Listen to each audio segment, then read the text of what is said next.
तो देखिए अब हम बनाना सीखेंगे 3B।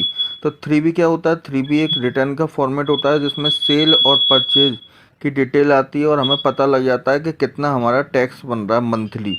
तो देखिए पहले हम देख लेते हैं। देखिए इसमें परचेज चढ़ी हुई है और सेल चढ़ी हुई है। परचेज और सेल कैसे दिखते हैं आपको पता ही है। DAS से सेल देखते हैं और DAP से परचेज देखते हैं। तो अब हमें क्या बनाना है? अब हमें बनाना है 3B, GSTR 3B। तो उसके लिए मुझे टाइप करना पड़ेगा DO जैसे ही मैं टाइप करूँगा तो मेरा 3B का फॉर्मेट खुल के आ जाएगा। तो मैं एक बार आपको खोल के भी दिखा सकता हूँ। देखिए इसमें मैंने DO जैसे ही मैं अकाउंटिंग वाउचर में जहाँ पे हम जाते हैं वहीं पे ही हमें प्रेस करना है DO। तो जैसे ही मैं DO प्रेस करूँगा तो हमारा GSTR 3B खुल के आ जाएगा। देखिए DO पर मैंने प्रेस किया, इसमें आ रहा है GSTR 3B। इस पर मुझे क्लिक करना है और GSTR 3B मेरा ओपन हो जाएगा।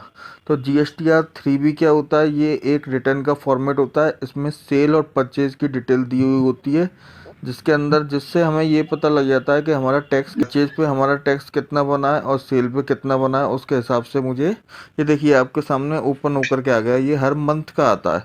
तो देखिए आपके सामने आ रहा है। इसमें आपको एक चीज़ का ध्यान रखना है, सबसे लास्ट में ये कॉलम आ रहा है इनकम्प्लीट मिसमैच एरर।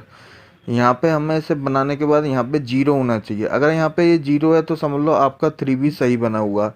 और अगर इसमें कोई एरर है तो उन एररों को मुझे सही करना पड़ेगा पहले। तो आप उन एररों को सही करोगे तभी आपकी सही डिटेल मंथली निकल के आएगी कि एक महीने में आपकी कितनी सेल हुई है और उस पर कितना टैक्स है और एक महीने में कितनी परचेज है आपकी और कितना उस पर टैक्स बन रहा है। तो देखिए सबसे पहले ऊपर आ रहा है आउटवर्ड सप्लाई। आउटवर्ड सप्लाई होती है हमारी सेल।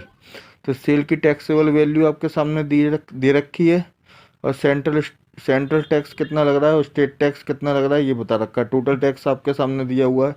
देखिए आपके सामने मैं करके दिखा रहा हूँ। टैक्सेबल वैल्यू आ रही है आपके सामने। और इसी तरीके से ITC क्या होती है वो भी मैं आपको कर बताता हूँ। देखिए एक बार मैं 3B दोबारा से ओपन करके आपको दिखा रहा हूँ। 3B हम जैसे ही ओपन करेंगे, देखिए अभी इसमें टाइम लगेगा थोड़ा सा ओपन होने में। देखिए ये मैं एक बार प्रिंट करके दिखाऊंगा। प्रिंट हम जैसे ही करेंगे तो प्रिंट पे जाएंगे, प्रिंट करेंगे और प्रिंट करने के बाद देखिए ये एक फॉर्मेट खुल के आ जाएगा पूरा। उसी को हम कहते हैं 3B। ये फॉर्मेट हमें हर महीने का बनाना पड़ता है, हर मंथ का बनाना पड़ता है। अप्रैल की 3B जाती है मई में, मई की जाती है जून में, जून की जुलाई में। इसी तरीके से हर महीने की एक महीने बाद जाती है 3B। तो देखिए ये आपके सामने 3B बन के आ गया। इसे मैं सेव कर लेता हूँ। सेव करके आप इसे मेल कर सकते हैं या इसी के हिसाब से आपका जो भी CA होगा या आपका एडवोकेट होंगे जो आपका सेल टैक्स की डील करते हैं तो वो आपकी रिटर्न इसी के हिसाब से, इसी फॉर्मेट के हिसाब से भरेंगे। ये देखिए आपका फॉर्मेट खुल के आ गया GSTR 3B का फॉर्म। इसमें देखिए आउटवर्ड सप्लाई आ रही है और टैक्स जितना लग रहा है CGST, SGST या IGST जो भी टैक्स लग रहा है वो सारा टैक्स आपका आ जाता है। इसके अंदर आपके ये भी आ रहा है। देखिए ITC क्या होता है कि परचेज का आपने कितना क्लेम आपको मिला है वो भी आपके सामने आ जाता है। कितना क्लेम है, परचेज पे कितना टैक्स बन रहा है, सेल पे कितना टैक्स बन रहा है, इन दोनों की डिटेल आ जाती है आपके सामने। तो यही हमारा होता है GSTR 3B। इसको हम क्या कहते हैं? GSTR 3B। देखिए एक बार मैं आपको दिखा देता हूँ। देखिए जहाँ पर जितनी टैक्स की वैल्यू इधर आ रही है उतनी ही टैक्स की वैल्यू GSTR 3B में भी आ रही है। ये टैक्स CGST SGST लग रहा है। देखिए इसमें भी सेंट्रल और स्टेट टैक्स में वैल्यू आ रही है वही जो आपकी टैली में है। इसी तरीके से ITC देखिए आपका इतना है तो ITC भी इसमें शो हो रहा है। तो ये हमारा होता है 3B। इसमें हमें पता लगता है कि हमें कितना टैक्स मंथली जमा कराना है।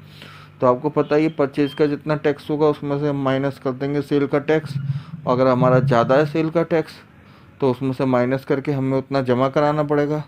और अगर हमारा परचेज का टैक्स ज़्यादा है, सेल का कम है, तो हमें इनपुट मिल जाएगा वो नेक्स्ट मंथ के लिए। ठीक है, तो मैं आशा करता हूँ आपको 3B बनाना आ गया होगा। अब मैं अगली नेक्स्ट वीडियो में आपको बताऊंगा GSTR 3B क्या होता है। जब तक के लिए अगर आपको वीडियो पसंद आई हो तो चैनल को लाइक, सब्सक्राइब और शेयर करना ना भूलें। Thank you very much.